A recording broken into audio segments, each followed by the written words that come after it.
Boa noite a todos. Hoje vamos dar início com a nossa palestra, né?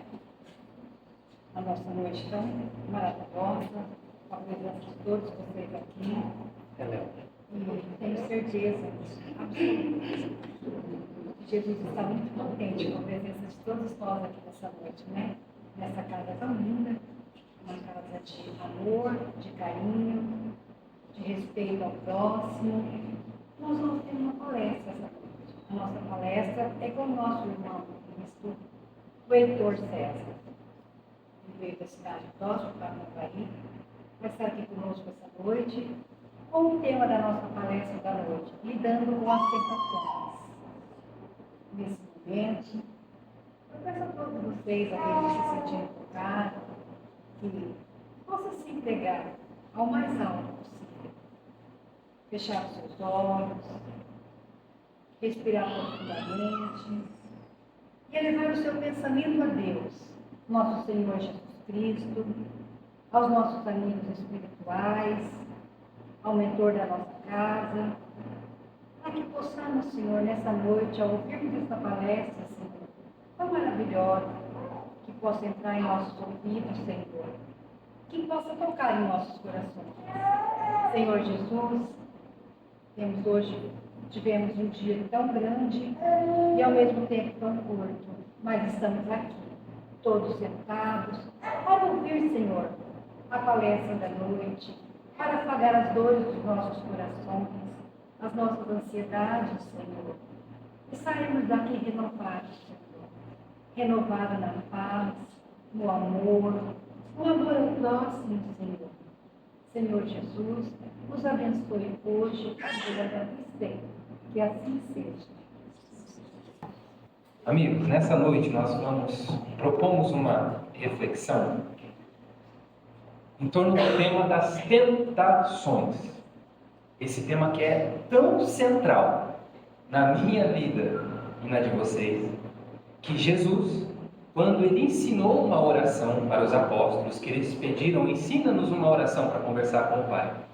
No final dessa oração ele coloca: e não nos deixai cair em tentação, mas livrai-nos do mal. Amém. É a oração do Pai Nosso. Esse tema é tão central na nossa vida que ele foi inclusive colocado por Jesus na oração dominical.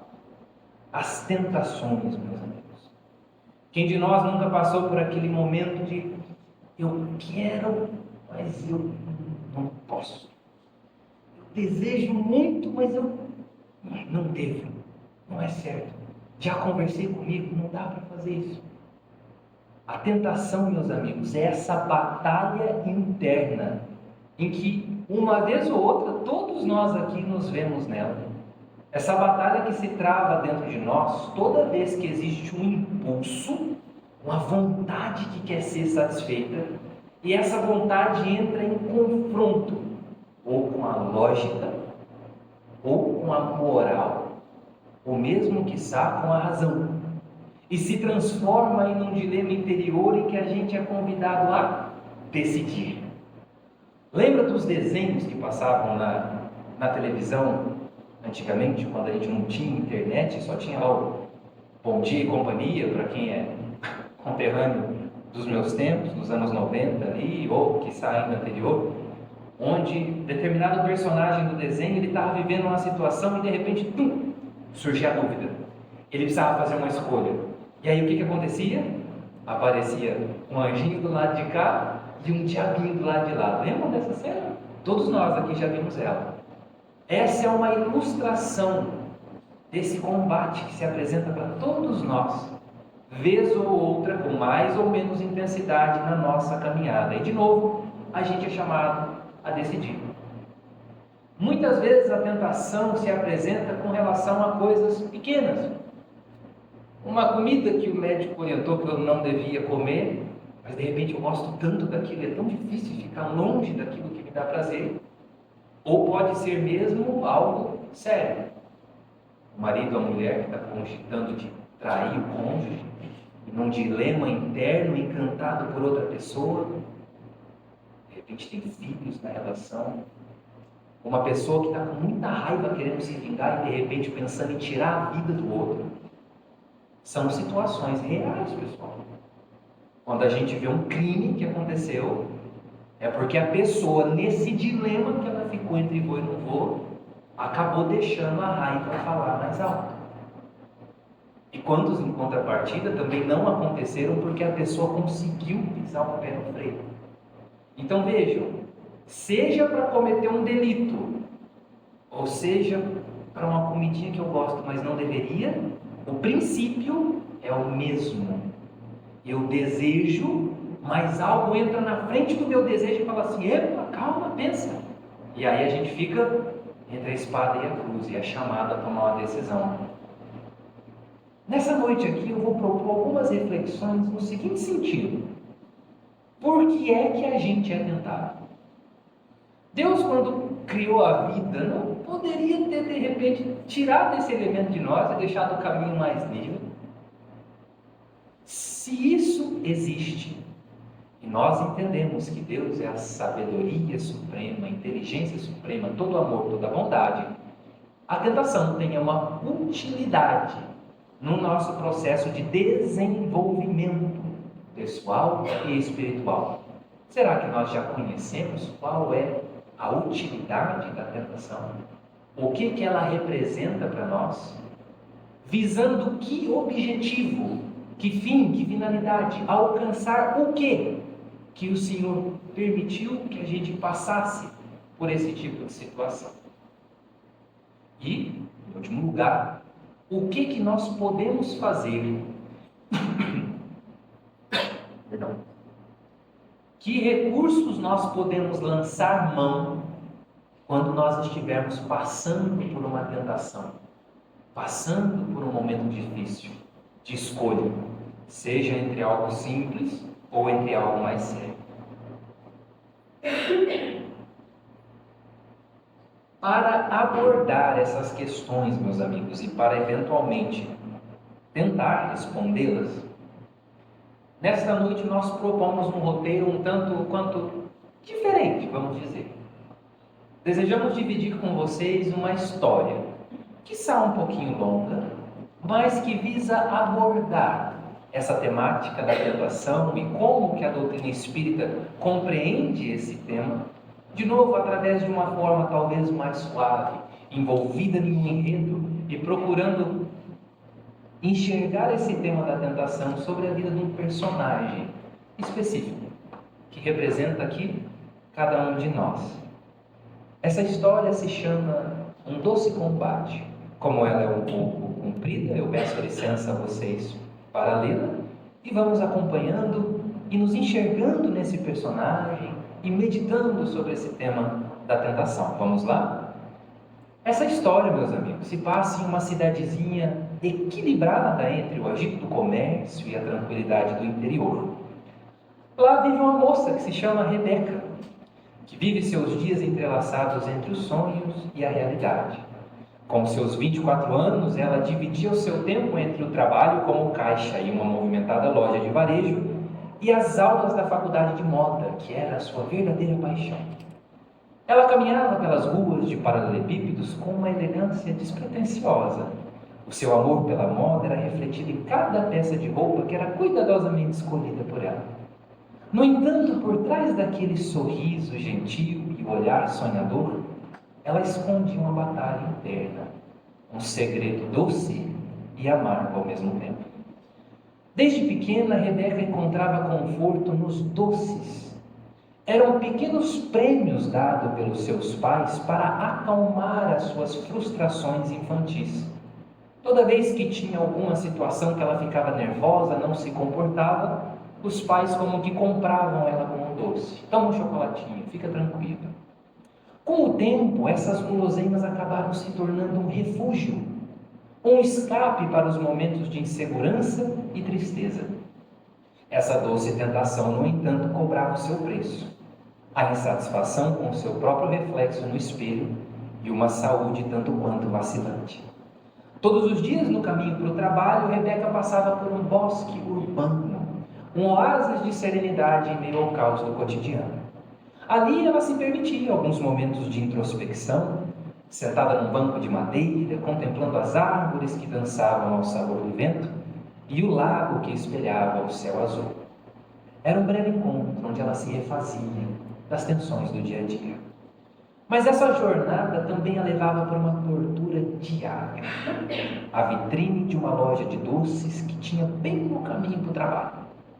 Rebeca se via hipnotizada pelos coloridos cupcakes, pelas tortas de frutas brilhantes e pelos chocolates reluzentes. A cada passagem, uma batalha interna se desenrolava, frequentemente perdida, para a doçura irresistível que daqui a pouquinho se transformava em culpa dentro dela. Na faculdade, o seu coração batia por um colega. Ele sempre cercado de jovens estilosas e confiantes, como Carolina, que era a rival involuntária de Rebeca. Carolina, com o seu sorriso radiante e presença magnética, atraía os olhares do rapaz que Rebeca secretamente adorava. Esses momentos alimentavam ainda mais a compulsão que Rebeca tinha, numa busca por consolo nas pequenas alegrias açucaradas. Lá no trabalho dela havia um raio de luz na figura de Inácio, que era o gerente da loja, um homem de sabedoria e bondade, aproximadamente 65 anos, viúvo e que via em Rebeca algo mais do que uma simples funcionária. Ele era o ouvinte atento, o conselheiro sábio, uma presença paternal e fraterna, sempre pronto para oferecer palavras de consolo e encorajamento. Em uma tarde tranquila na loja, Rebeca se aproximou de Inácio com o seu semblante carregando o peso das lutas que ela trazia lá dentro de si. Inácio, eu posso conversar um pouco com você? Eu me sinto tão perdida às vezes. Inácio, colocando de lado os papéis com os quais ele estava trabalhando, olhou para Rebeca com uma expressão de genuína preocupação e disse: Claro, Rebeca, o que está acontecendo? Ela suspirou profundamente antes de revelar. Essa minha luta constante com os doces, sabe? Parece bobo, mas eu sinto que isso está me consumindo. Eu tento resistir, mas é como se eu fosse puxada por uma força que eu não consigo controlar. Inácio acenou com a cabeça, entendendo. Olha, Rebeca, todos nós temos essas batalhas, esses doces que nos tentam a todos. O mais importante é reconhecer que você está lutando. Isso já é um grande passo. Mas como que eu supero isso? Como que eu deixo de ser fraca? Colocou Rebeca. Inácio refletiu por um momento antes de responder. Veja, Rebeca, a fraqueza não é em sentir a tentação, pois que isso todos nós sentimos, mas é em não enfrentá-la. Você já está mostrando força ao reconhecer que você tem essa dificuldade. Agora o próximo passo é você entender o porquê essa tentação é tão forte. O que é que ela está tentando preencher dentro de você? Qual que é o seu assunto interno que você está tentando resolver com doces? Muitas vezes é algo mais profundo do que parece. Conte comigo sempre que você precisar conversar. O coração de Rebeca se aqueceu com essas palavras. Naquele momento ela viu Inácio não só como um gerente, um mentor, mas como um verdadeiro amigo, um aliado na sua jornada rumo ao autoconhecimento e à superação. Mal havia ela retornado para o caixa da loja no seu posto de trabalho, lhe apareceu Rafael, que era um amigo que trabalhava no caixa ao lado. Ei, Rebeca, pega esse chocolate aqui que eu trouxe para você. Ela forçou um sorriso e disse: Obrigado, Rafael, mas hoje eu vou passar. Eu estou tentando cortar os docinhos. Ah, que é isso? Um docinho não faz mal para ninguém, insistiu ele, sem perceber a luta interna que se travava dentro dela. Na faculdade, lá vinha o professor de moda, que era um crítico nato, desafiava a Rebeca em cada projeto. Suas palavras cortantes, embora eram destinadas a incentivar a excelência, frequentemente deixavam nela marcas de dúvida e de ansiedade. A cada crítica, Rebeca se via mais próxima da vitrine de doces, para compensar a sua insegurança, em busca de um consolo açucarado para sua alma ferida. E assim as batalhas internas de Rebeca cresciam em intensidade. A cada doce que ela consumia, era uma promessa que ela quebrava com ela mesma. A cada promessa quebrada, um pedaço da sua autoestima desmoronava. Quem de nós nunca foi a Rebeca ao longo da vida, também com as nossas lutas internas? Entretanto, nas suas reflexões, em meio a esse mal-estar que ela sentia por ter caído de novo sobre a sua tentação, ela via uns lampejos de luz e começava a entender que aqueles momentos de alegria doce eram, no fundo, apenas ilusões, reflexos distorcidos de uma felicidade mais profunda que ela tanto ansiava. E aí era no seu refúgio, lá no bosque urbano, onde a Rebeca encontrava um momento de paz. Sentada no seu banco favorito, observando o balé das folhas ao vento, ela mergulhava em profundas reflexões. Mas mesmo nesse santuário, as sombras da tentação a seguiam.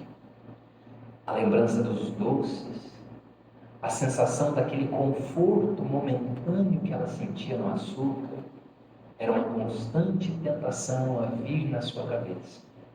Rebeca começava a perceber com uma clareza dolorosa que aquele conforto era efêmero, deixando apenas a amargura da culpa e da insatisfação. No entanto, ao mesmo tempo, era justamente essa crescente percepção da realidade das coisas que plantava no seu coração as sementes daquilo que viria a ser a mudança.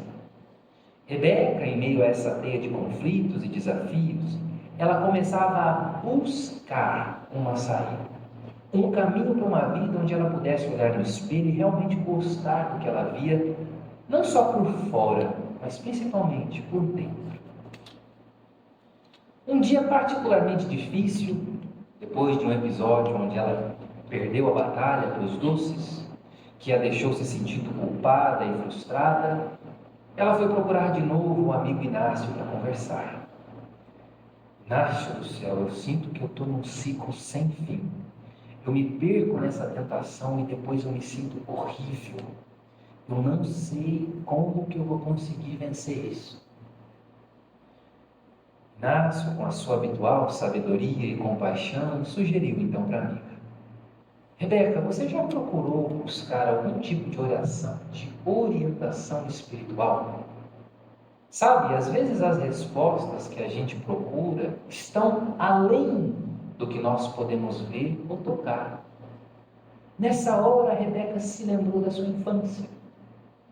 Os pais dela, espíritas, iam assistir a palestra na casa espírita e ela, criancinha, acompanhava junto e participava da evangelização infanto-juvenil. E lá ela teve a sua aulinha de catequese espírita. Foram passando os anos, ela foi mudando ciclos, participou da juventude espírita, porém, chegando à fase adulta, começou o vestibular, faculdade, pelos próprios compromissos da vida, ela acabou se afastando e perdeu esse contato mais intenso com a espiritualidade que ela tinha anteriormente. E enquanto ela se detinha nessas lembranças do passado, Inácio continuava: lembre-se, Rebeca, que muitas vezes a espiritualidade nos ajuda a encontrar o equilíbrio e a compreender melhor as nossas lutas internas.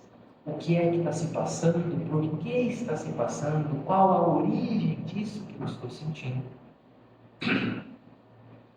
Ela se sentiu motivada com essas palavras de Inácio. Ela se lembrou do seu passado, do que ela tinha vivido e falou: opa, eu sei onde eu posso buscar ajuda. E aí ela decidiu voltar lá para o centro espírita da sua infância. Ao chegar, foi recebida por Amélia, uma mulher de idade avançada, cujos olhos refletiam uma mistura de gentileza e força. Seja bem-vinda de volta, Rebeca. O que traz você aqui depois de tanto tempo? Perguntou Amélia com um sorriso caloroso. Rebeca hesitou por um momento antes de compartilhar as suas inquietações. Eu estou lutando contra uma compulsão, Amélia, e eu acho que eu preciso de ajuda, não apenas física, mas espiritual, sobretudo. Amélia então ouviu atentamente ao relato de Rebeca, assinando com compreensão, e disse: sabe, Rebeca, todos nós enfrentamos tentações na nossa vida, sem exceção. Elas são desafios que nos ajudam a crescer. Na doutrina espírita, nós aprendemos que as tentações são reflexos das nossas próprias imperfeições e que, ao enfrentá-las, nós estamos trabalhando para a nossa evolução espiritual, para nos tornarmos mais fortes, mais sábios, mais compromissados conosco mesmo. Rebeca ouvia e absorvia aquelas palavras, sentindo uma conexão com aquelas ideias. Então, ao lutar contra a minha compulsão, eu estou, de certa forma, trabalhando para o meu progresso espiritual? Exatamente, respondeu Amélia. Cada desafio que a gente supera nos fortalece e nos aproxima da nossa verdadeira essência. Você está no caminho certo, procurando entender, número 1, e número 2, superar a sua tentação. Ou seja, a Rebeca estava fazendo esforços. Quanto tempo a nossa tentação nem era para nós uma tentação, porque mal vinha o impulso, a gente já satisfazia sem sequer considerar. A tentação representa para nós já um sinal de progresso, porque quer dizer que a gente está se enxergando. Quantas vezes, usando aqui a simbologia do docinho, a gente despreocupadamente só ia lá e abria o chocolate e, sem qualquer remorso, sem qualquer culpa e sem refletir que aquilo não nos estava fazendo bem. E aí cada um interprete o que significa chocolate na sua própria vida. A partir desse encontro, Rebeca passou a frequentar regularmente o centro espírita, absorvendo os ensinamentos e aplicando-os em sua vida. Os ensinamentos espíritas a ajudavam a entender as suas compulsões não como uma falta de caráter. Eu sou um lixo, eu não presto, porque olha só onde já se viu uma pessoa fazer isso, uma pessoa não ter força para lutar contra um docinho, contra isso, contra aquilo. Não, as tentações não são uma falha de caráter. Mas ela via isso como um desafio que estava ali posto justamente para ser superado. Ela começou a aprender a importância do autoconhecimento. Quem sou eu? Por que é que eu me sinto tão fraco em face a essa tentação? Por que é que isso acontece? A sua autoaceitação. Olha, tá tudo bem, eu tenho essa fraqueza, isso é difícil para mim. Não é difícil para o meu irmão, para o meu cônjuge, para o meu amigo, mas é para mim, e eu aceito isso com respeito por mim mesmo. E acima de tudo, ela começou a perceber a importância da necessidade dessa transformação interna. Nesse capítulo da sua vida, a Rebeca estava aprendendo a começar a olhar para dentro e a entender as suas lutas como parte de um processo maior de crescimento pessoal e espiritual. E adivinhe só, embora as tentações dela continuassem a existir, o que mudou agora? Ela via essas tentações sobre um novo prisma, como degraus de uma escada rumo ao ser superior. Muitas vezes a nossa relação com a nossa tentação é um cabo de guerra. Se o nosso objeto é o doce, a gente fica, não vou comer doce. E a vontade fala, mas eu quero, mas eu não posso, e a gente fica naquele cabo de guerra. Ela começou a mudar a estratégia. A estratégia não é mais, quero, não quero, devo, não posso. Eventualmente a gente vai perder o cabo de guerra. Na luta contra as nossas tentações, o mais oportuno é a gente fazer o quê? Em vez de combater o objeto da tentação, volta para dentro. Por que isso fala tão forte comigo? Por que eu me sinto tão fraco na frente desse objeto da minha tentação? Por que é assim? O que é que isso representa para mim? Que mensagem que essa tentação está querendo me dizer? Opa, se Deus é justo, bom e paternal, Ele cuida dos filhos, e Ele dá o frio conforme a coberta e o fardo conforme o ombro, se isso apareceu no meu caminho é porque eu tenho condições de superar. Então vejam só a estratégia da Rebeca que nós devemos usar na nossa vida. Diminuir o cabo de guerra, embora ele ainda deva existir, a gente deva se esforçar para não cair tão frequentemente na nossa tentação, mas sobretudo nós devemos voltar para dentro e procurar fazer luz, procurar os porquês. A sabedoria de Amélia fluía como um rio tranquilo, mas profundo na alma de Rebeca. Em um dos encontros com a antiga amiga, Rebeca solicitou estratégias práticas para poder lidar contra a tentação, ao que Amélia sugeriu. Rebeca, nunca se esqueça que o seu maior aliado na luta contra as tentações será sempre o serviço desinteressado ao próximo. Este é um dos mais eficazes antídotos contra as tentações. Porque ao ocupar as nossas mãos, a nossa mente e o nosso coração com o bem, nós elevamos o nosso espírito acima da vibração onde vivem as tentações, acima das tentações mundanas. Rebeca pensou um momento sobre aquelas palavras e sentia a verdade nelas ressoar em seu ser. Ela mal sabia que ela não teria que esperar muito para começar a colocar esses ensinamentos em prática. Depois de um dia de trabalho, Rafael chegou com uma expressão carregada de cansaço e frustração. E ela, percebendo que o amigo não estava legal, se aproximou dele com uma mistura de preocupação, curiosidade. Rafa, tá tudo bem? Tô vendo que você está meio assim. O que está acontecendo? E ele, deixando exalar um suspiro profundo, deixou transparecer o peso que ele trazia nos seus ombros. Ah, Rebeca, é o meu pai. Sabe, a sua saúde está declinando e, bem, é só eu e ele, sabe? Tem sido um pouco difícil. Cuidar dele, trabalhar, às vezes parece que eu estou me afogando. Ela lamentou o ocorrido e falou, poxa, eu sinto muito. Deve ser realmente muito difícil. Ele deu de ombros, tentando disfarçar a sua vulnerabilidade. É a vida, né? A gente faz o que dá. Após o trabalho, a Rebeca então foi caminhando para casa, mas teve alguma coisa que convidou ela a dar uma passada lá no bosque. Sentada no seu banco favorito, de frente para o lago, ela se mergulhou em um diálogo interno, enquanto a brisa daquele fim de tarde acariciava os seus pensamentos. E pensava consigo mesma, eu ando tão preocupada com a minha própria vida, e os meus doces, e os meus problemas, e a minha faculdade, e o meu trabalho, e eu, que eu acabei me tornando cega para as guerras silenciosas dos outros. Talvez eu deva começar a me importar mais com as pessoas fora de mim.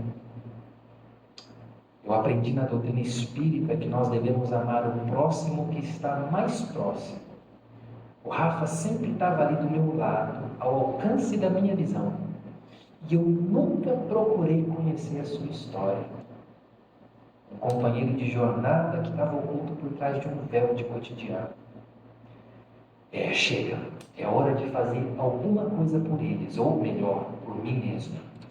Eu vou me organizar e eu vou lá fazer uma visita para o Rafael, para o pai dele, ver como é que eles estão. E então, dando um suspiro forte, enchendo o peito de coragem, ela se levantou e foi para casa.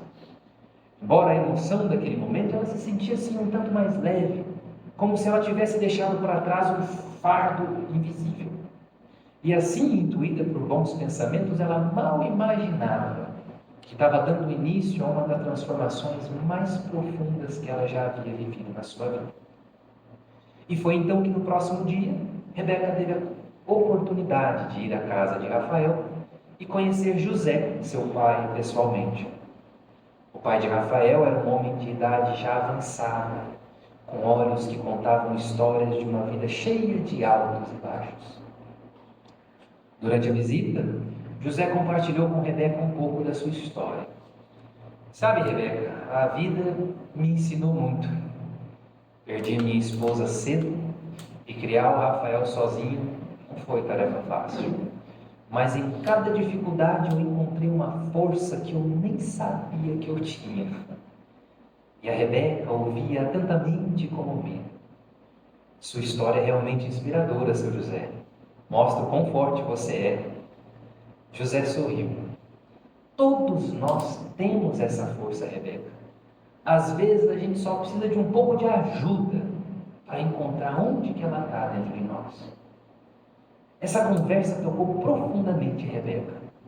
Ela refletiu sobre a força e a resiliência de José, apesar das adversidades, e como que ele ainda assim mantinha uma atitude positiva diante da vida. A decisão de Rebeca em ajudar José em fazer-lhe visitas fraternas trouxe consigo uma série de sacrifícios que ela nunca imaginou que ia enfrentar. Com um dia já preenchido por faculdade, trabalho, estudo, ela teve que repensar sua rotina meticulosamente. As manhãs tranquilas no bosque, onde antes ela se perdia em pensamentos e sonhos, agora eram breves momentos de passagem, enquanto seus pensamentos se dividiam entre cuidado com José e a lista crescente de tarefas que só aumentavam. Os seus fins de semana, que antes ela gastava só com ela, lendo revista de moda, vendo vídeo no YouTube, uma coisa ou outra, agora era para fazer as tarefas da faculdade, correr, passar mais tempo com o José, se envolvendo em tudo aquilo ali. E nisso ela ia aprendendo a delicada arte de cuidar de alguém. Cada visita que ela fazia para o seu José significava menos tempo para ela mesma e para as coisas que ela tinha que fazer, menos horas de sono. As noites se tornaram sessões de estudo tardio, com livros de moda espalhados por toda a casa, e ela frequentemente adormecia no meio daquele monte de papel.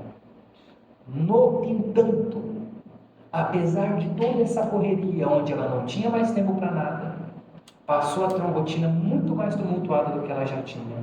Apesar de toda essa exaustão física e mental, havia algo profundamente gratificante, lá dentro dela.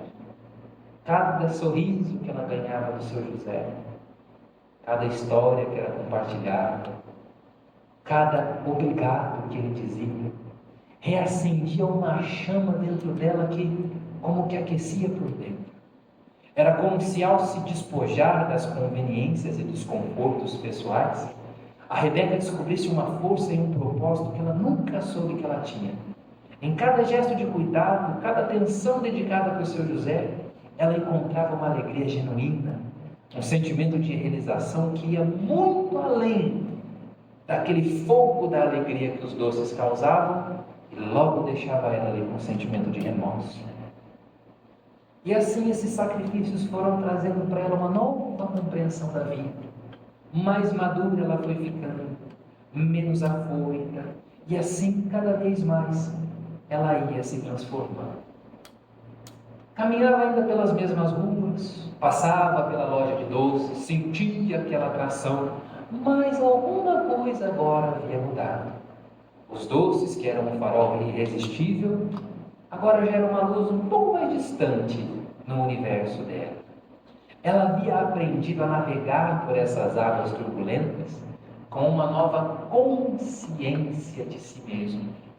A compulsão, embora ainda estava presente, já não tinha o mesmo poder magnético sobre ela.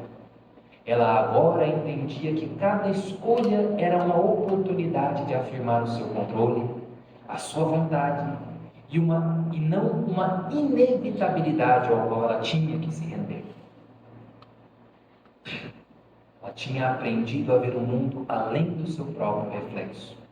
A preocupação com outro ser, a conexão com as histórias, as dores, tudo isso tinha afastado ela da autoabsorção que a cegava. Ela estava mais atenta às nuances da vida, mais sensível às histórias dos outros. Enfim. E apesar de todo esse crescimento espiritual, de toda essa melhora, tinha uma última questão que a nossa amiga precisava resolver. Certo dia no trabalho, ela abriu o seu coração para aquele que era o seu mentor e amigo, e com uma mistura de nervosismo e resolução, afirmou: Inácio, eu trago algo no coração que eu preciso expressar. O que está te preocupando, minha amiga? É sobre o rapaz da faculdade. Eu decidi que eu vou falar com ele hoje à noite e confessar aquilo que eu sinto por ele. Inácio sorriu com gentileza. Coragem, Rebeca. Falar do coração é dançar com a própria alma. É um gesto de bravura que nos ensina as mais profundas lições sobre quem nós realmente somos. Inspirada então pelas palavras do amigo, ela deixou o trabalho naquela tarde com uma sensação de propósito. Ela estava decidida a confessar o seu amor naquela noite na faculdade. Caminhando pela rua, os seus pensamentos giravam ali em torno do que ela diria, como que ela se expressaria para esse rapaz. Quando então, algo à frente, um pouco mais adiante na calçada, lhe chamou a atenção. Era um casal de mãos dadas, cujas silhuetas lhe eram tanto familiares. O casal parou em frente a uma vitrine, e uma que Rebeca conhecia muito bem. Era a loja de doces. Ela apertou o passo, sentindo uma mistura de curiosidade e um pressentimento estranho dentro de si.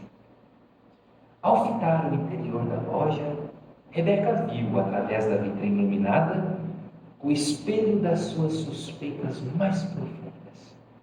Um reflexo que sussurrava a ela sobre o seu próprio valor e colocava a sua própria força agora em xeque. Lá estavam eles, o seu amor platônico e Carolina, entrelaçados em um gesto de íntimo afeto. Com delicadeza, o rapaz presenteava a sua amada com um chocolate, que era recebido por ela com os olhos cintilantes de alegria. E num abraço que parecia tecer a eternidade, celebravam juntos ali um doce momento de união. Naquela hora, o mundo de Rebeca parou de rodar por um instante. A revelação lhe atingiu como uma onda, ameaçando arrastá-la às profundezas da decepção.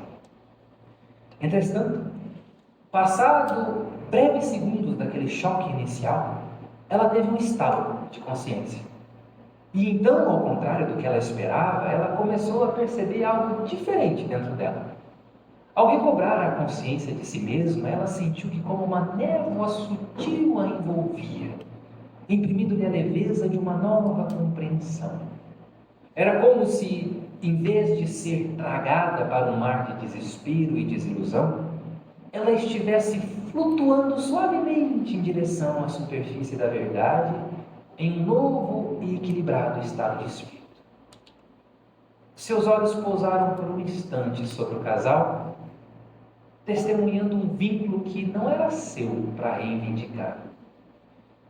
No ápice daquele momento, Rebeca encontrou uma aceitação serena. Pensou que o seu destino talvez não estivesse entrelaçado ao dele, mas em um caminho próprio, ainda não trilhado, embora repleto de promessas.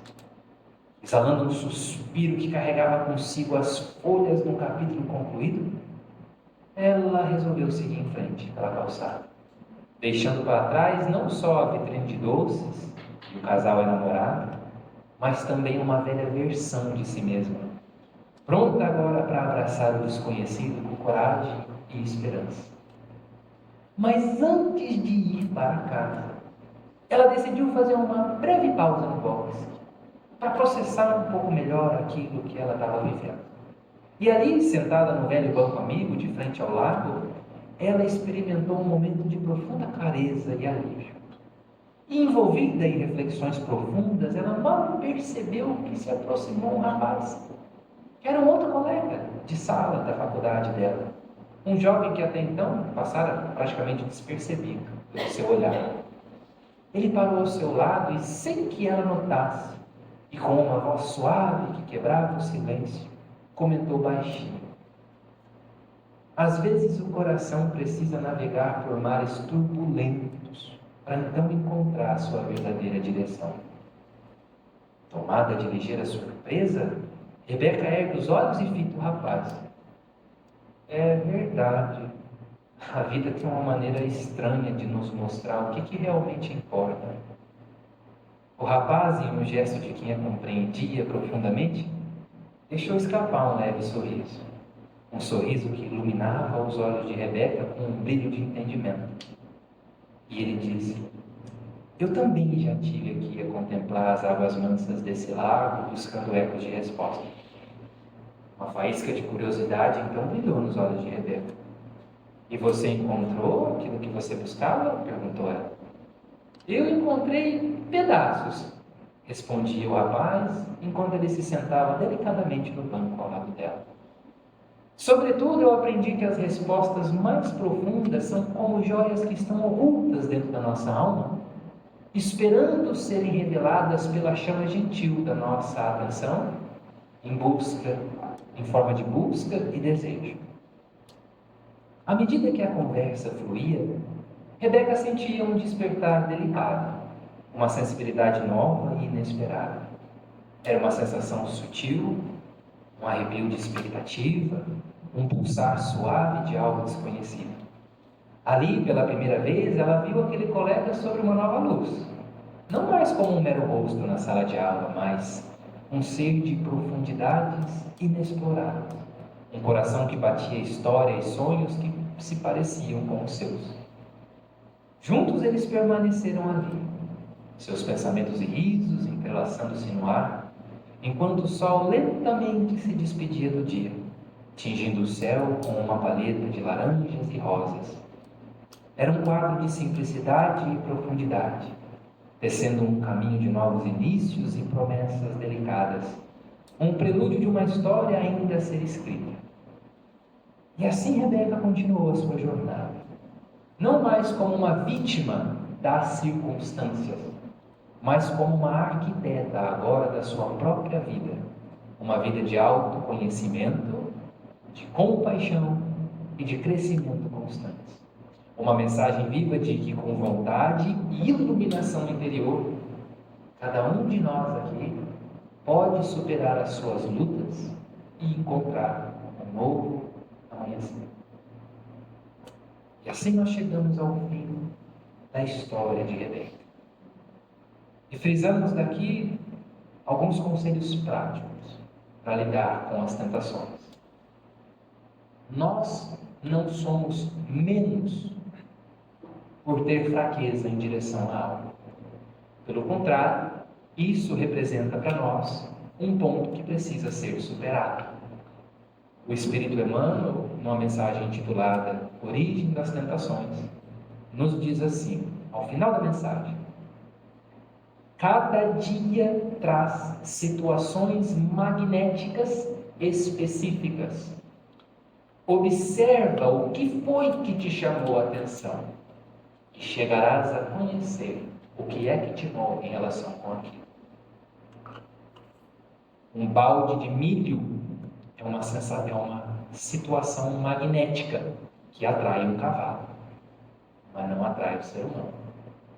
Um balde cheio de diamantes, um cavalo vai passar reto, mas a gente vai parar e vai em direção dele. Então, que a gente viva atento e ao fim de cada dia se pergunte: o que foi que me chamou a atenção? Para onde foram os meus olhos, o meu pensamento?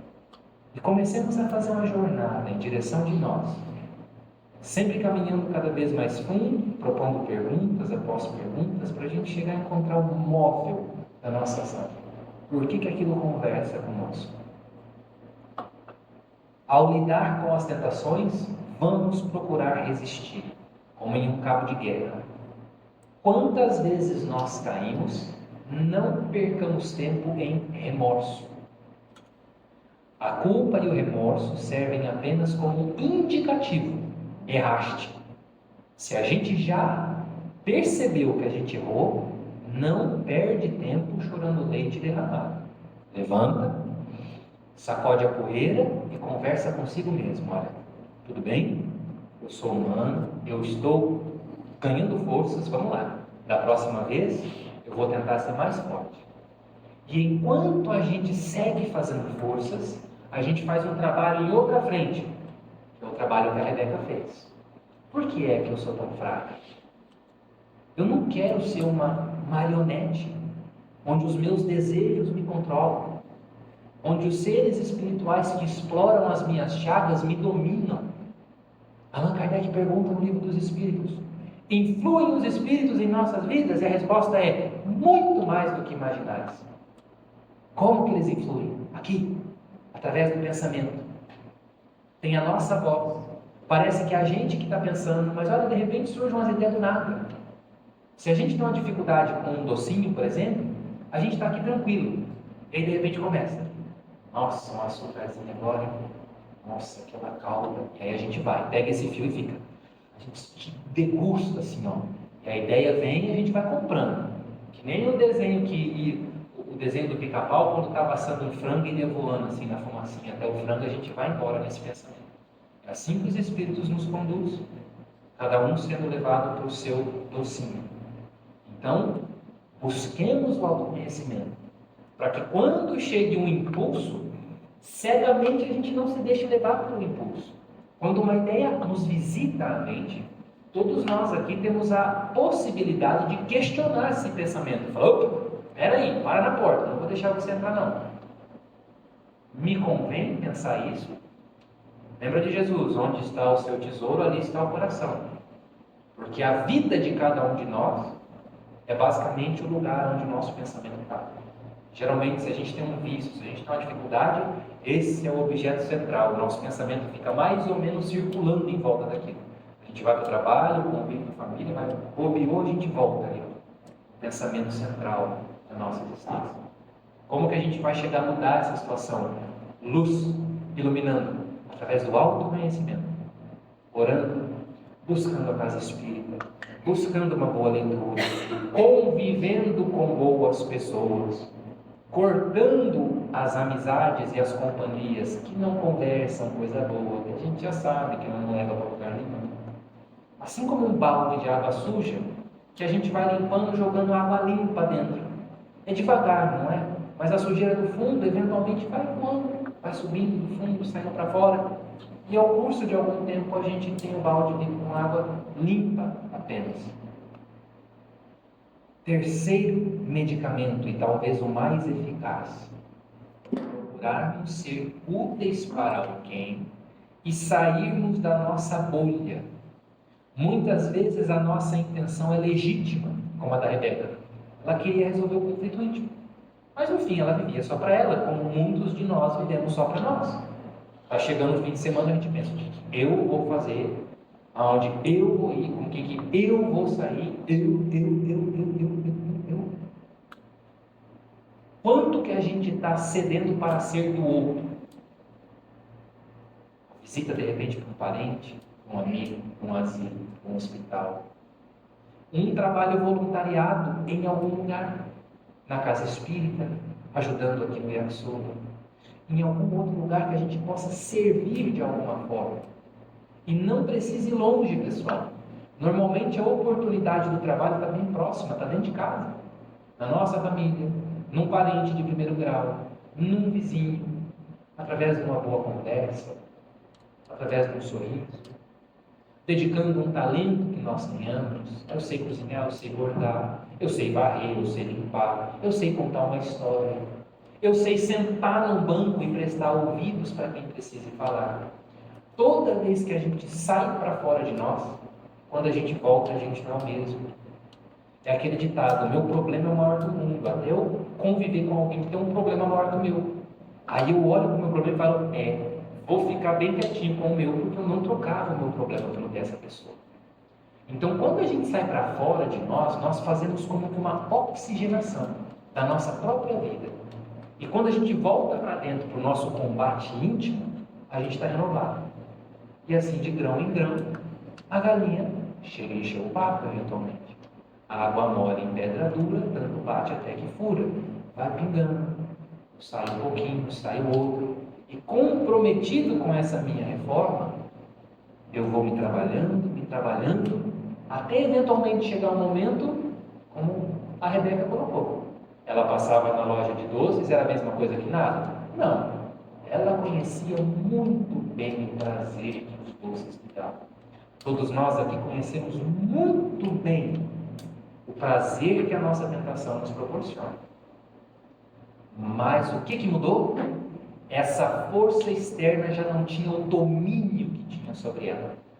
ela tinha desenvolvido fibras espirituais, morais, mentais, que lhe davam forças para resistir. É a mesma analogia da força física. Eu não consigo, de repente, pegar um peso. E aí você entra numa academia. Dali 1 ano você vai pegar aquele peso, ele ainda é um peso, só que agora você está mais forte. Você não despende a mesma força para mover aquele fardo. Funciona assim também no âmbito da alma. Trabalhando para nos aperfeiçoar. Eventualmente, nós vamos desenvolvendo essa força, vamos ganhando domínio sobre nós mesmos. Em outros termos, pegando a rédea das nossas vidas na nossa mão, não sendo mais um joguete das situações, um joguete das circunstâncias. E sabe o que, pessoal? Em última instância, vivendo mais feliz. Porque ninguém pode ser feliz e satisfeito sendo fraco e caindo toda vez para a tentação quando ela aparece. A gente se sente mal, a nossa autoestima vai na sola do pé. Quando a gente estuda no Evangelho segundo o Espiritismo, a origem das aflições, dos sofrimentos, Kardec lá vai dizer que a maior parte das dores da nossa vida são dores que a gente poderia evitar. Então, você tem esse tanto de sofrimento para passar nessa existência. 20%, 15% está programado, são provas. Isso aqui é seu, é a sua cruz, você vai ter que carregar. E 80% é coisa que você não precisa passar, se você souber viver. Lembram da música? Erasmo Carlos? Quem espera que a vida seja feita de ilusão, pode até ficar maluco ou morrer na solidão. É preciso ter cuidado para a amistade não sofrer. É preciso saber viver. Joia, pessoal? Essa era a mensagem que nós tínhamos para trazer essa noite. Eu espero que nós possamos, a partir de então, ter as nossas forças renovadas e estarmos bem equipados para lutar a boa luta e viver o bom combate. Pois que se nós temos uma luta para passar aqui nessa existência, ela não acontece do lado de fora, em verdade. É a batalha interna que cada um trava consigo mesmo. Com Jesus, invariavelmente, nós venceremos. Convidamos a todos, então, no fim desse encontro, a fechar os nossos olhos por um instante e, envolvidos aqui nesse clima de reflexão, onde o nosso anjo da guarda tem um acesso mais direto à nossa alma, dado que nós estamos de atenção voltada para as coisas do alto, e nós oramos juntos.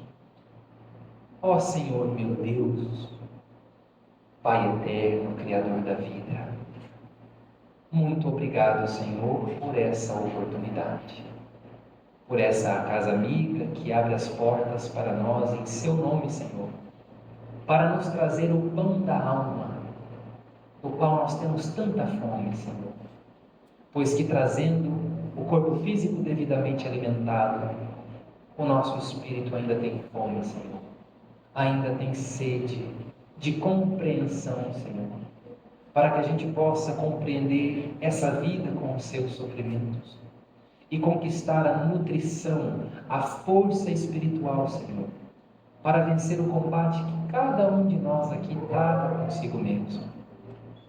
Nós rogamos a Ti, Senhor, nos abençoa, nos ampare, nos dando forças e atenção para que nós possamos colocar estes ensinamentos em prática, Senhor, no palco da nossa própria existência.